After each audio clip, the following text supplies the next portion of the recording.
ವಿಮಾನಗಳನ್ನ ಯುದ್ಧ ವಿಮಾನಗಳನ್ನ ಅಮೆರಿಕ ಬಳಸ್ಕೊಳ್ತಾ ಇದೆ ಅನ್ನೋದು ಕೂಡ ಬಹಳ ಸ್ಪಷ್ಟವಾಗ್ತಾ ಇದೆ. ಅಲ್ಲಿಗೆ ಮಧ್ಯಪ್ರಾಚ್ಯ ಭಾಗದಲ್ಲಿ 3ನೇ ಮಹಾಯುದ್ಧ ಪ್ರಾರಂಭ ಆದ್ರೂ ಕೂಡ ಆಶ್ಚರ್ಯ ಪಡಬೇಕಾಗಿಲ್ಲ. ಯಾಕಂದ್ರೆ ರಣರಂಗಕ್ಕೆ ಎರಡೆರಡು ದೇಶ ಅಲ್ಲ, ಪ್ರಮುಖವಾಗಿ ಅಮೆರಿಕ ಕೂಡ ಎಂಟ್ರಿ ಕೊಟ್ಟಿರೋದ್ರಿಂದ. ಇರಾನ್ ಮೇಲಿನ ದಾಳಿ ಬಗ್ಗೆ ಡೊನಾಲ್ಡ್ ಟ್ರಂಪ್ ಮಾತು. ಇಸ್ರೇಲ್ ಪ್ರಧಾನಿ ನೇತನ್ಯಾಹುಗೆ ಟ್ರಂಪ್ ಅಭಿನಂದನೆ ಸಲ್ಲಿಸಿದ್ದಾರಂತೆ. ಇರಾನ್ನ ಬೆದರಿಕೆಯಿಂದ ನಾವು ಅಳಿಸಿ ಹಾಕಿದ್ದೇವೆ. ಇರಾನ್ನ ಬೆದರಿಕೆ ಏನಿತ್ತಲ್ಲ, ಅಯಾತುಲ್ಲಾ ಅಲಿ ಖಮೇನಿ ಅವರು ಏನ್ ಬೆದರಿಕೆ ಹಾಕಿದ್ದಾರಲ್ಲ, ಅದನ್ನ ಅಳಿಸಿ ಹಾಕಿದ್ದೀವಿ. ಯಾರು ಊಹೆ ಮಾಡೋದಕ್ಕೆ ಆಗದೆ ಇರುವಂತಹ ಉತ್ತರವನ್ನ ನಾವು ಕೊಟ್ಟಿದ್ದೀವಿ. ಇನ್ನು ಹಲವಾರು ಗುರಿಗಳಿದೆ, ಅದನ್ನ ಕೂಡ ತಲುಪ್ತೀವಿ ಅಂತ ಡೊನಾಲ್ಡ್ ಟ್ರಂಪ್ ವಾರ್ನಿಂಗ್ ಕೊಡ್ತಿದ್ದಾರೆ. ಇರಾನ್ ಸುಮ್ಮನಿರದೇ ಇದ್ರೆ ಆ ನೆಲೆಗಳ ಮೇಲೆ ಕೂಡ ನಾವು ದಾಳಿ ಮುಂದುವರಿಸ್ತೀವಿ. ಇರಾನ್ ಮೇಲಿನ ದಾಳಿ ಬಗ್ಗೆ ಈಗ ಅಮೆರಿಕ ಅಧ್ಯಕ್ಷ ಡೊನಾಲ್ಡ್ ಟ್ರಂಪ್ ಮಾತನಾಡಿದ್ದಾರೆ. ಆ ಮೂಲಕ ಇಸ್ರೇಲ್ ಪ್ರಧಾನಿ ನೇತನ್ಯಾಹುಗೆ ಟ್ರಂಪ್ ಅಭಿನಂದನೆ ಕೂಡ ಸಲ್ಲಿಸಿದ್ದಾರೆ. ಅವರ ಸೇನೆಗೂ ಕೂಡ ಅಭಿನಂದನೆ ಸಲ್ಲಿಸಿದ್ದಾರೆ. Being said, there are minds involved in this attack. With all of that being said, this cannot continue. There will be either peace or there will be tragedy for Iran far greater than we have witnessed over the last 8 days. Remember, there are many targets left. Tonight's was the most difficult of them all, by far, and perhaps the most lethal. But if peace does not come quickly, we will go after those other targets with precision, speed, and skill. Most of them can be taken out in a matter of minutes. There's no military in the world that could have done what we did tonight, not even close. There has never been a military that could do what took place just a little while ago.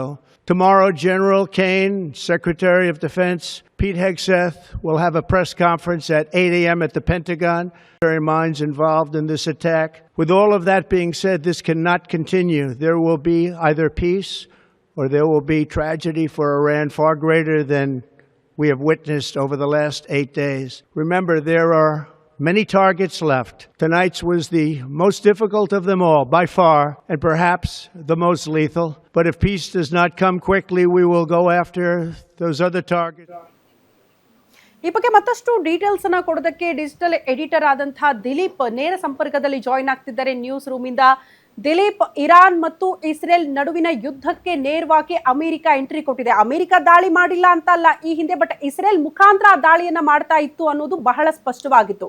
But ಈಗ Donald Trump ಹೇಳಿದ ಪ್ರಕಾರ ಈ ಶಾಂತಿ ಒಪ್ಪಂದಕ್ಕಿಂತಲೂ ಕೂಡ ಅತಿ ದೊಡ್ಡ ಬೆಳವಣಿಗೆ ಆಗುತ್ತೆ ಅಂತ ಹೇಳಿದ್ರಲ್ಲ, ಆ ಬೆಳವಣಿಗೆ ಇದೇನಾ? ಇಲ್ಲಿಗೆ ಮುಗೀತು ಅಂತ ಭಾವಿಸ್ಬೇಕಾ ಅಥವಾ ಮುಂದುವರಿಯುತ್ತೆ ಅಂತ ಭಾವಿಸ್ಬೇಕಾ?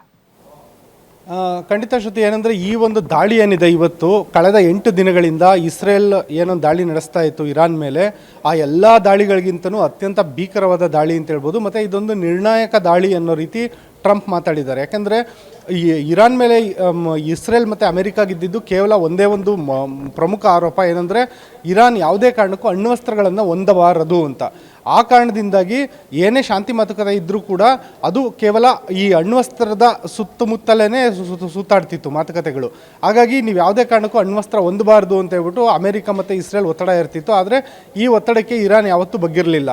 ಅಮೆರಿಕ ಏನೊಂದು ದಾಳಿಯನ್ನು ನಡೆಸಿದೆ ಇವತ್ತು, ಇದೇ ರೀತಿಯ ದಾಳಿಯನ್ನು ಇಸ್ರೇಲ್ ಕೂಡ ನಡೆಸಿತ್ತು. ಆದರೆ ಅಮೆರಿಕ ತನ್ನ B-2 ಬಾಂಬರ್ಗಳ ಮೂಲಕನೇ ದಾಳಿ ನಡೆಸಬೇಕು ಅಂತ ಇಸ್ರೇಲ್ ಆಗ್ರಹ ಮಾಡ್ತಿತ್ತು. ಯಾಕೆಂದರೆ ಏನೊಂದು ಇರಾನ್ನ ಅಣ್ವಸ್ತ್ರ ಘಟಕಗಳಿದ್ದು, ಸಂಸ್ಕರಣಾ ಘಟಕಗಳು, ಅವು ನೆಲದಾಳದ 60 ಅಡಿ ಆಳದಲ್ಲಿರೋದ್ರಿಂದ ನಾವು ಆ ರೀತಿಯಾದಂಥ ಒಂದು ದಾಳಿ ಮಾಡೋಕ್ಕೆ ನಾವು ಶಕ್ತರಾಗಿಲ್ಲ. ನಮ್ಮ ಹತ್ರ ಇರುವಂಥ ಬಾಂಬ್ಗಳು 60 ಅಡಿ ಆಳದಲ್ಲಿರೋ ಅಣ್ವಸ್ತ್ರ ನೆಲೆಗಳನ್ನು ನಾಶ ಮಾಡೋಕ್ಕಾಗೋದಿಲ್ಲ ಅಂತ ಹೇಳ್ಬಿಟ್ಟು ಇಸ್ರೇಲ್ ಪದೇ ಪದೇ ಹೇಳ್ತಿತ್ತು. ಇದೇ ಕಾರಣದಿಂದಾಗಿ ಅಮೆರಿಕ ಈಗ ಯುದ್ಧರಂಗಕ್ಕಿಳಿದಿದೆ. B-2 ಬಾಂಬರ್ಗಳ ಮೂಲಕ ಈ ಒಂದು ಬಂಕರ್ ಬಸ್ಟರ್ ಬಾಂಬ್ಗಳನ್ನು ಬಳಸಿ ಈ ರೀತಿಯಾದಂಥ ಒಂದು ದಾಳಿಯನ್ನು ನಡೆಸಿದೆ. ಮತ್ತು ಇರಾನ್ದ ಏನೊಂದು ಅಣ್ವಸ್ತ್ರ ಕನಸಿತ್ತು ಅದನ್ನು ನುಚ್ಚುನೂರು ಮಾಡಿದೆ. ಮತ್ತು ಈ ಒಂದು ದಾಳಿ ಬಳಿಕ ಟ್ವೀಟ್ ಮಾಡಿ ಸಮಗ್ರ ಮಾಹಿತಿ ನೀಡಿದರು ಟ್ರಂಪು. ಅದಾದ ನಂತರ ಅವರು ಇದೀಗ ತಾನೇ ಸುದ್ದಿಗೋಷ್ಠಿ ಕೂಡ ನಡೆಸಿಬಿಟ್ಟು ಅವರು ಹೇಳೋ ಒಂದೇ ಮಾತು ಏನಂದರೆ, ಇರಾನ್ಗೆ ನಾವು ತಕ್ಕ ಉತ್ತರ ಕೊಟ್ಟಿದ್ದೇವೆ, ಇರಾನ್ನ ಅಣ್ವಸ್ತ್ರ ನೆಲೆಗಳನ್ನು ನಾವು ಧ್ವಂಸ ಮಾಡಿದ್ದೇವೆ, ಇನ್ನು ಮುಂದೇನಾದರೂ ಇರಾನ್ ಪಾಠ ಕಲಿಬೇಕು ಅಂತ ಹೇಳಿದ. ಅಂದರೆ ಅವರ ಮಾತಿನ ಅರ್ಥ ಏನಂದರೆ, ಏನು ಇರಾನ್ನ ಸರ್ವೋಚ್ಚ ನಾಯಕ ಇದ್ದಾರೆ ಅಯಾತುಲ್ಲಾ ಖಮೇನಿ, ಅವ್ರನ್ನ ಒಂದು ರೆಜಿಮ್ ಚೇಂಜ್, ಅವರ ನಾಯಕತ್ವ ಬದಲಾವಣೆಯನ್ನು ಮಾಡೋದಕ್ಕೆ ನಮ್ಗೆ ಇಷ್ಟ ಇಲ್ಲ ಅನ್ನೋದು ಟ್ರಂಪ್ನ ಮಾತಿನಲ್ಲಿ ಸ್ಪಷ್ಟ ಆಗ್ತಿದೆ. ಟ್ರಂಪ್ ಹೇಳ್ತಿರೋದು ಏನಂದರೆ ನಮಗೆ ಇರಾನ್ ಮೇಲೆ ಇದ್ದಿದ್ದು ಒಂದೇ ಕೋಪ, ಅದು ಅಣ್ವಸ್ತ್ರ ನೆಲೆಗಳನ್ನು ಹೊಂದಿದೆ ಮತ್ತು ಅಣ್ವಸ್ತ್ರನ ಅಭಿವೃದ್ಧಿ ಮಾಡ್ತಿದೆ ಅನ್ನೋದು, ಅದನ್ನು ನಾವು ಧ್ವಂಸ ಮಾಡಾಗಿದೆ, ಇನ್ನಾದರೂ ಇರಾನ್ ಪಾಠ ಕಲಿಬೇಕು ಅಂತ. ಆದರೆ ಇರಾನ್ ಈ ಒಂದು ಮಾತಿಗೆ ಎದುರೇಟ್ ಕೊಡ್ತಾ ಇದೆ.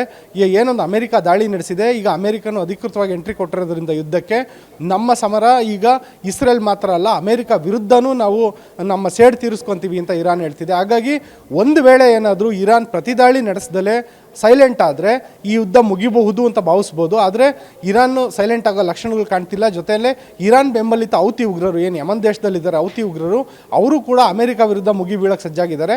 ಹಾಗಾಗಿ ಈ ಯುದ್ಧ ಏನಾದರೂ ಇಸ್ರೇಲ್ ಮತ್ತು ಅಮೆರಿಕ ಮನಸ್ಸು ಮಾಡಿದ್ರೆ ಈ ಯುದ್ಧ ಇನ್ನೂ ಸ್ವಲ್ಪ ದಿನ ಮುಂದುವರಿಯೋ ಚಾನ್ಸಸ್ ಇದೆ.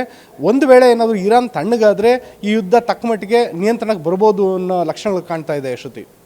ಬಟ್ ದಿಲೀಪ್, ಒಂದು ಕುತೂಹಲ ಏನ್ ಗೊತ್ತಾ, ಒಂದ್ ಕಡೆ ಇಸ್ರೇಲ್ ಮೇಲೆ ನಿರಂತರವಾಗಿ ದಾಳಿ ಮಾಡ್ತಾ ಇರುವಂತಹ ಇರಾನ್ ಬತ್ತಳಿಕೆಯಲ್ಲಿ ಅತ್ಯಾಧುನಿಕ ಶಸ್ತ್ರಾಸ್ತ್ರಗಳಿದೆಯಾ, ಯುದ್ಧ ವಿಮಾನಗಳಿದೆಯಾ ಅಂದ್ರೆ ಜಸ್ಟ್ ಅದರ ಬತ್ತಳಿಕೆಯಲ್ಲಿರೋದು ಕ್ಷಿಪಣಿಗಳು, ಆ ಬಾಂಬ್ಗಳ ಮೂಲಕ ದಾಳಿ ಮಾಡ್ತಾ ಇದೆ ಅಂತ.